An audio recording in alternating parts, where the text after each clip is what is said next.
You're listening to the Back Porch Talk podcast. Danny and Jason had many discussions and debates on the back porch while making pivotal investment moves with assets. That's right, with trading cards. They welcome you to the back porch and right into those discussions about current sports news with a fresh and unique twist. So come on and join us.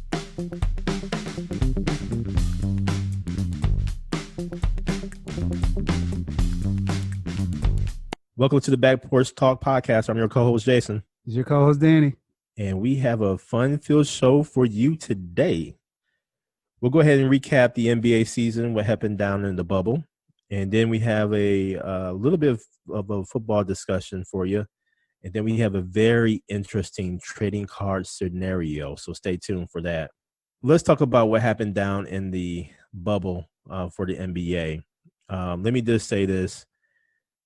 Congratulations to Lakers Nation, to the organization, the players, the coaches, etc. As I mentioned in one of our previous episodes, this championship should be an asterisk for the winner and what they went through, and not necessarily an asterisk against the season or against the champion. NBA players were like, don't go to the bubble, or this wouldn't be tough enough, or they wouldn't go through the grind like a regular season or a regular playoff run. But let's be reminded that the NBA they started the season, they stopped it due to the pandemic, and they stopped it for an extended period of time. The players got out of their routine. In some cases, didn't even work out. And then they started back. And then they had to go back in to work out for a couple of weeks or a few weeks. And then they went down to the bubble, all for the championship. And oh, by the way, I want to say the Lakers and Miami Heat, they were actually away in the bubble for 90 plus days. Mm-hmm. So that's why I say there should be an asterisk for this NBA championship or for this particular season, because the mental grind that the actual players and coaches and organization had to go through was something quite different. So, again, congratulations. What say you, Danny? Yes, congratulations to my Los Angeles Lakers. Here we go, man. On a successful bubble reboot season. Like Jason said, just congratulations to the NBA overall for pulling this off and not having any positive tests, more or less showing the blueprint if they have to revert back to this when they start the 2021 season. Mm-hmm. From the player's perspective, it's very difficult. Like you said, it's mentally draining, physically draining, not having your family, even though some family members were able to come later in the rounds as they staggered people coming into the bubble. But it was all in all a success. Lakers pulled it out in 6. Congratulations to the Miami Heat on a successful season. I know they wanted the championship, but as far as they went, the road they took to get to the championship, and if you remember, Jason, when we had our preview show way back in 2019, it seems like, back in 2019, where I said I had a funny feeling about the Miami Heat. Mm-hmm. Mm-hmm. I did not think they would go to the championship, but it was something about them, man, and they bought in. Mm-hmm. And I think some people owe Jimmy Butler an apology for all the grief they gave him when he was in Minnesota, because the Miami Heat represented what he wanted out of the previous teams he was on. Mm-hmm. He wanted people to buy in, be accountable, work hard, follow his lead. And the Miami Heat did that. They had impressionable younger players. They had impressionable veterans, and they came 2 games short of the finals championship. So kudos to the Miami Heat. Now, having said all that, I still don't believe Bron is better than Jordan. Bron has exceeded expectations, but Bron also has 6 L's in the finals. And for some reason, that finals loss to the Dallas Mavericks, that is just etched in my psyche, in my mind. And that, to me, is a huge part in the argument or in the debate. You can't discount that finals appearance. I'm not saying that LeBron is not on the Mount Rushmore, but I can't put him over Jordan. And this is coming from a person who was not a Jordan fan like that growing up. And Danny, you know that. Yeah, same here. Here's the other thing, too. And I got just a couple more points on this. So Jordan did take and make the winning shot in the championship game in college for a championship. And so in the coming days, weeks, months, and years that people are going to be debating, okay, who's the best. I really wish that the when the discussion happens, that the college career is taken into account. I mean, let's look at it. Magic versus Bird in college, right? That is still the most watched college title game for the NCAA to this day. Magic wins a chip in Michigan State. He goes on to win as a rookie with the Lakers, playing the last game, what was it, 42 points, 15 boards, 7 assists, as a rookie to clinch a chip. But let's talk about Lou Alcindor, Kareem Abdul-Jabbar. He won 3 chips in college, man, for UCLA Bruins. Could have won 4 if it wasn't for, freshmen at UCLA not being able to play on a varsity team. So I say that to say I hope that when the debate happens that we also take into account what some of these players that will be in that debate, their college careers, because they won championships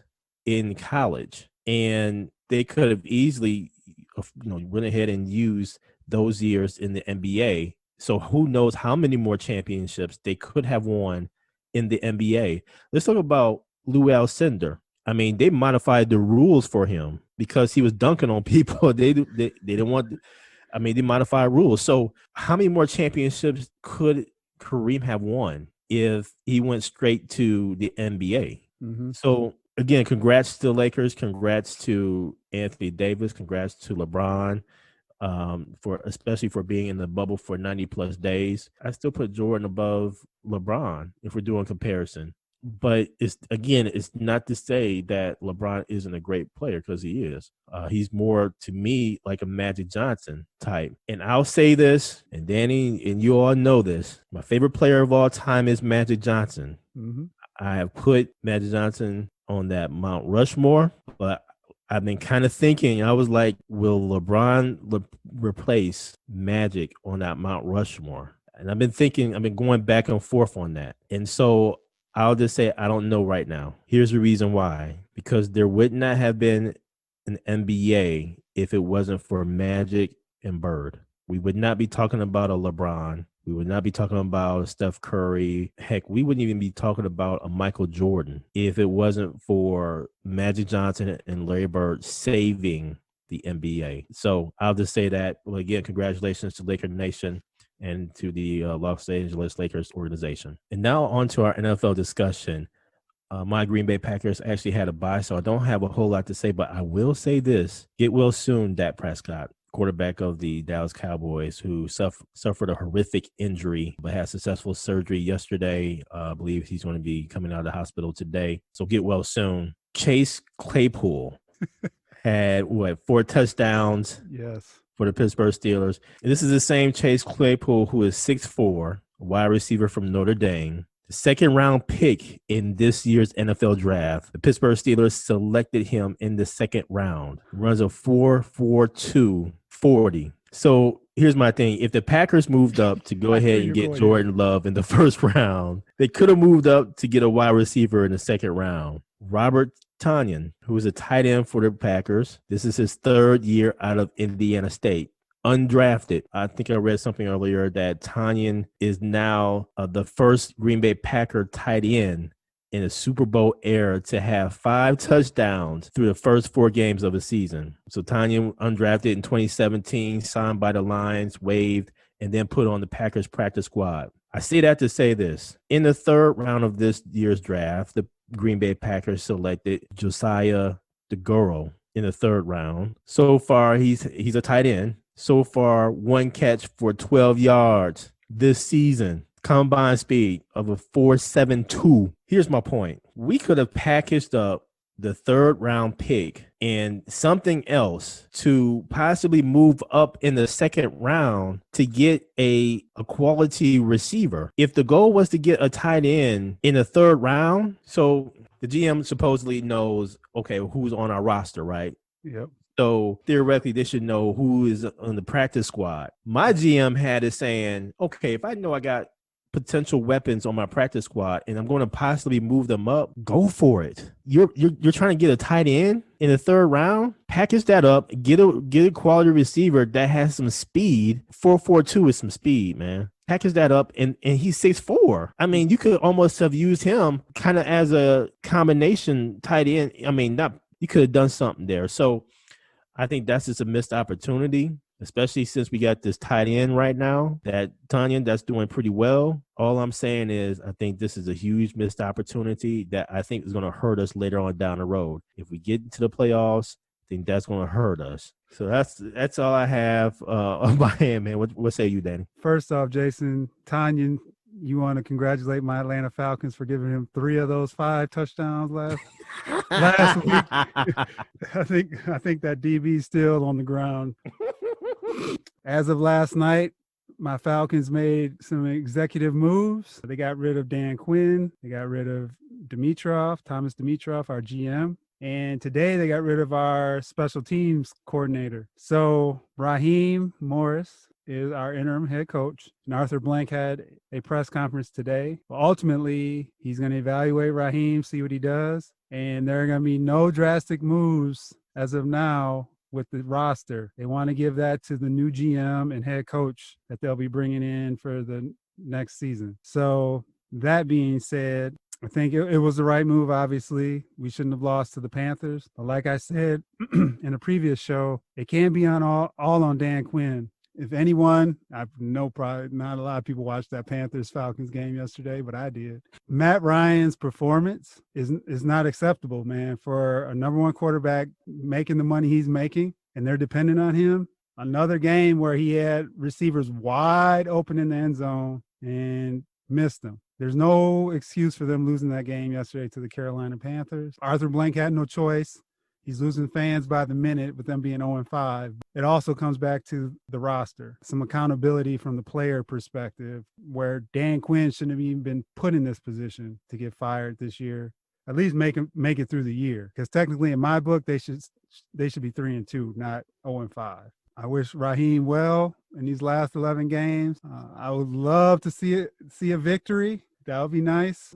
I don't want to go to 0-for route. I know a lot of people now are on the Trevor Lawrence, Justin Fields bandwagon, getting that quarterback in here to replace old Matty Ice. It would be nice to have it, but I don't know how that's going to play out, man. It's a long season. They still have a lot of opportunity left in the schedule, so I don't see them going 0-for under Raheem.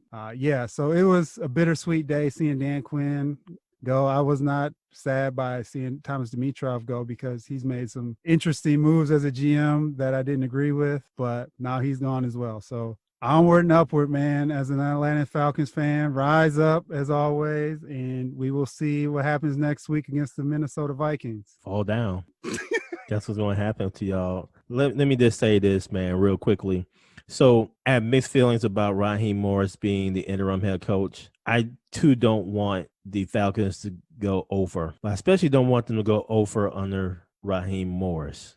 Raheem Morris is a young coach who still has the potential and opportunities to become a head coach. And in no way do I want the over situation or losing record situation to hinder him from becoming a head coach. I know he's a head coach down in Tampa. I think he's learned a lot with this roster. I don't know. But I just don't want it to be a detriment to him to get in a head coaching position. So I'll just say that.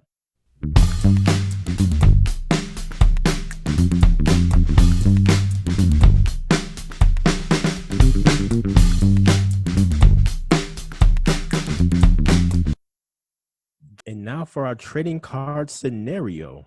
Go for it, Dan. So our trading card scenario today is an interesting one. It's from the NFL. It's Russell Wilson's 2012 Topps rookie card for Aaron Rodgers' 2005 Topps rookie card. A couple quick bios. Russell Wilson attended both NC State and Wisconsin, finished with Wisconsin, and was picked in the 3rd round, overall pick number 75 by the Seattle Seahawks. And Aaron Rodgers was the 1st round pick by the Green Bay Packers out of Cal, and he was picked 24. Both have a Super Bowl under their belts. Aaron Rodgers is a 2-time MVP, 8-time Pro Bowler. Russ is a 6-time Pro Bowler, no MVPs. So, Jason, you have the Russell Wilson card here, Aaron Rodgers rookie card. Who you taking? Look, man, the fans know where I'm going with this already. Go back to the college years and see what they have done in college to see if it's going to transition to the NFL. Aaron Rodgers went to a junior college, worked himself on up. 2003 as a sophomore, had a outstanding season, 19 touchdowns, 5 interceptions. Following year, 24 touchdowns, 8 interceptions. For our younger fans, let me just recommend y'all go out to YouTube and look at the Aaron Rodgers California or Cal highlight clips. Aaron Rodgers was dropping dimes in college, man. The power that he had on the ball, man, was just absolutely phenomenal, man, and got even better once he got into the NFL. In the NFL, I mean, like you said, 1 Super Bowl ring for Aaron Rodgers. Some can argue it should be even more. Okay. I think we're seeing that coaching still matters. We're seeing that roster still matter. We're seeing the fact that Aaron Rodgers never really had a first round offensive player like that around him, but yet he made everybody better. Versus Russell Wilson's college, like you said, North Carolina State, Wisconsin. There were a couple of times in where Russell Wilson did have double-digit interceptions at North Carolina State. Still was balling, though. Don't get me wrong. He was still balling now. Came to Wisconsin, did his thing in Wisconsin, bowl games, etc. So he, too, has a Super Bowl ring, beat Aaron Rodgers in the infamous onside kick there, where the Packers actually had one. And let me just tell this story to the fans. It was an NFC Championship game. The Packers had this game won. I was already plotting and planning to go to the Super Bowl. It was in the fourth quarter. I was like, man, we about to go to the Super Bowl. Let me go ahead and start to look up flights and, maybe even consider hotel accommodations, stuff like that. Not go to the Super Bowl game. I can't afford that. But just to be a part of the festivities, because I had such a good time at the Super Bowl festivities in Indianapolis, and it was just a great time. Went to festivities in New York, great time. And I was like, okay, let's go ahead and go for it, right? And all of a sudden, this onside kick just messed things up. The Packers had the game won. We all know what happened. Seattle goes in there, goes to the to the Super Bowl. They lose. And they lose on what? They lose by not handing the ball off to Marshawn Lynch. Beast mode. Russell Wilson throws an interception in the red zone to win the Super Bowl. That factors into the equation here of who I am selecting. When we talk about Aaron Rodgers, we're talking about 2-time league MVP. We're talking about someone who, and as the fans know, I like to see what's going to happen in college and see what's going to happen in translating it to the NFL. Aaron Rodgers don't throw no interceptions like that, man.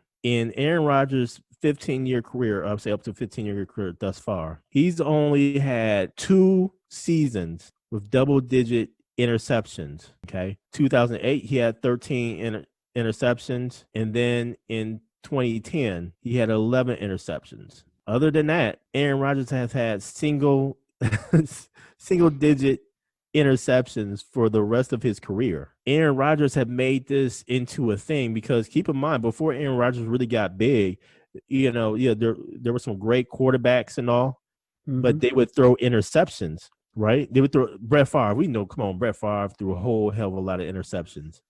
Yes, he did. But the rest of the league, it was just like, okay, we just don't go for it. We're going to wing it. Nah, Aaron Rodgers kind of changed the culture from a quarterback position to say, hey, you know what? It's not cool to throw interceptions. It's not cool to turn the ball over like that.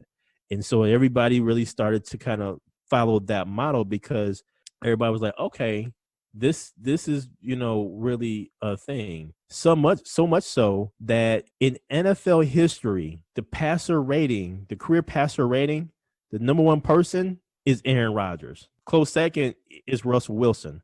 But again, Russell Wilson have had half the number of years of a career versus Rodgers. I'll say this too: just the dimes that Aaron Rodgers throws, I mean, it's just phenomenal just watching him play. Now, Russell Wilson, I will say he has his legs.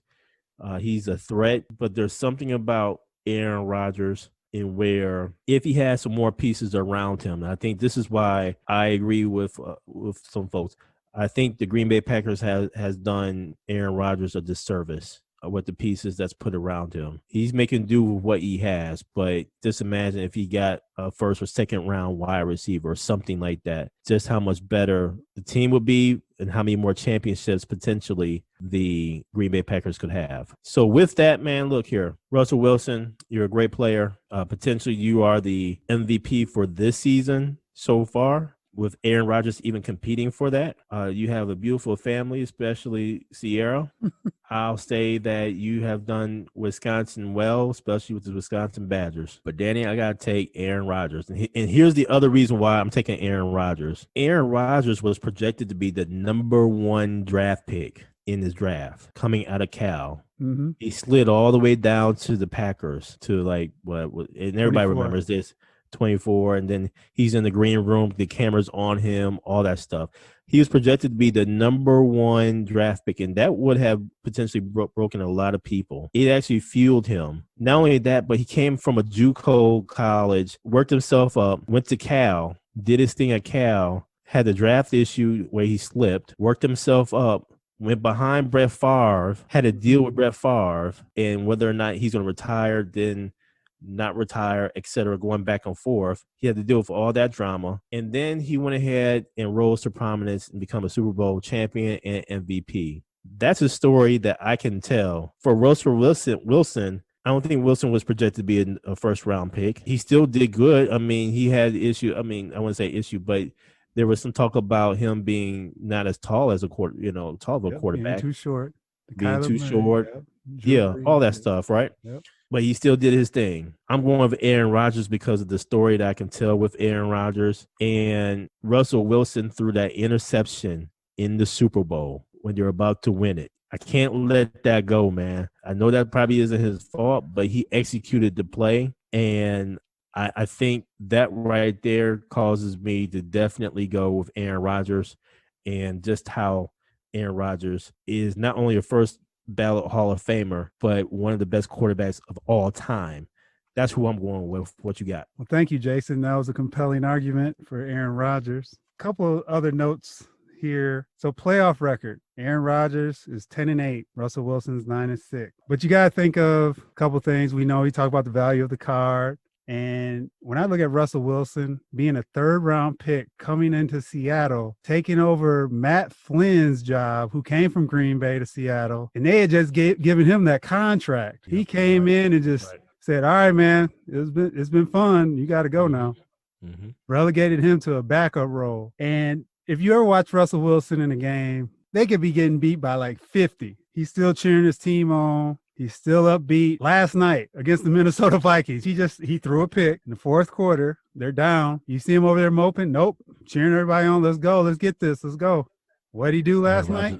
Aaron Rodgers would have had to throw a pick. Aaron Rodgers has had a great career. I cannot deny that at all. He has had his opportunities, and he only has 1 Super Bowl with all those opportunities. He has had better receivers than Russell Wilson, in my opinion, until now that Russell Wilson has DK Metcalf and Tyler Lockett. Because you look at Russell Wilson had Doug Baldwin. That was it. And Seattle has been primarily a running team because of their offensive coordinator and their scheme. So they kind of bottled up Russell Wilson. And you look at this year, Russell Wilson isn't bottled up, tearing up the league. In years past, it was run. All right, 4th quarter, go ahead, Russell Wilson, win the game for us. But Seattle had that defense, though. They did. I'm not denying that. And if we go back to what you mentioned about when they neglected beast mode on that play, that's Bill Belichick. Come on, man. He knew the play. Come on, man. He knew the play. And I put this on Pete Carroll for trying to get Russell Wilson the MVP instead of giving Marshawn Lynch the MVP. This was a coaching decision to strategically take the MVP away from beast mode when he rightfully deserved it. There's no way in the world they should have threw that ball. I'm taking Russell Wilson's card. I paused for effect. Because the fans probably shaking their heads too. You kidding me? Nope. he's in the prime of his career right now. Aaron Rodgers was left for dead before this year. If you remember coming into this season. What did Aaron Rodgers say? He said that last season, even though that is considered probably his worst season, that's a career season for most quarterbacks. What about the season before and the season before that when he couldn't Same thing, man. Listen. He was airmailing receivers, Jason. Come on, man. You said he fell off, man. Russell Wilson's been. I don't think he fell off. You know what? I don't think he fell off. I think it was a combination, honestly, of one receiving core. Okay. Because I realized all the receivers are hurt. He constantly had to, deal with new receivers. What Russell Wilson dealing with? Devontae Adams. Well, at least he was more consistent. No, his was more consistent. And they had a running game. Packers didn't have a running game before really LaFleur. When the last part of McCarthy, Packers didn't have no running game, man. They relied so much on Aaron Rodgers, and folks just got hurt. I'm a little shocked with this. I'm gonna roll with it, man. I don't know. To me, the story of Aaron Rodgers of climbing from JUCO, playing at Cal, dominating at Cal, projected number 1 pick, sliding. Everybody trying to figure out why he slid that far, what's wrong with him, and then him coming under Brad Favre and dealing with first ballot Hall of Famer and his chaotic retirement, flip-flopping, and then again becoming a Super Bowl champion. Man, that story right there is compelling. 2-time MVP, the way he throws the ball, the arm that he has. I don't think McCarthy at the tail end of his time in Green Bay, I don't think he utilized. I put it like this: the offense was hell. I could call the plays from the couch. I knew what the Packers were going to run. It was predictable. I'm just going to be honest. McCarthy's offense was predictable. I think that was a detriment to the record and in a sense almost to Aaron Rodgers. Irregardless of how great he is, you got a predictable offense. The defense is going to sniff it out. Aaron Rodgers has a golden arm. I like watching Russell Wilson play, but he doesn't. I don't have to stop and watch the TV screen for Russell Wilson. I would stop and watch Aaron Rodgers. Come on, man. This serious, man. You don't want to see Russ cook out there?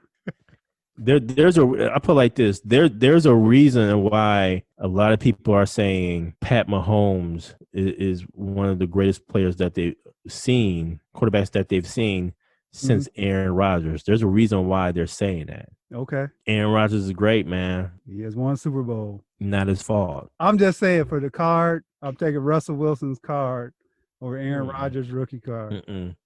I'm taking that Aaron Rodgers and that card is going to be worth a lot of money. Lived up to the potential. So I'm taking Aaron Rodgers all day. I'm taking Russell Wilson. Thank you for joining us at Back Porch Talk Podcast. You can also join us on Twitter by tweeting us at @back_podcast. For more information, you can go to our website, which is backporchtalkpodcast.com. You can also email us at backporchtalkpodcast@gmail.com. Again, thank you for joining us, and remember that there's enough hate in the world, so go ahead and spread a little love.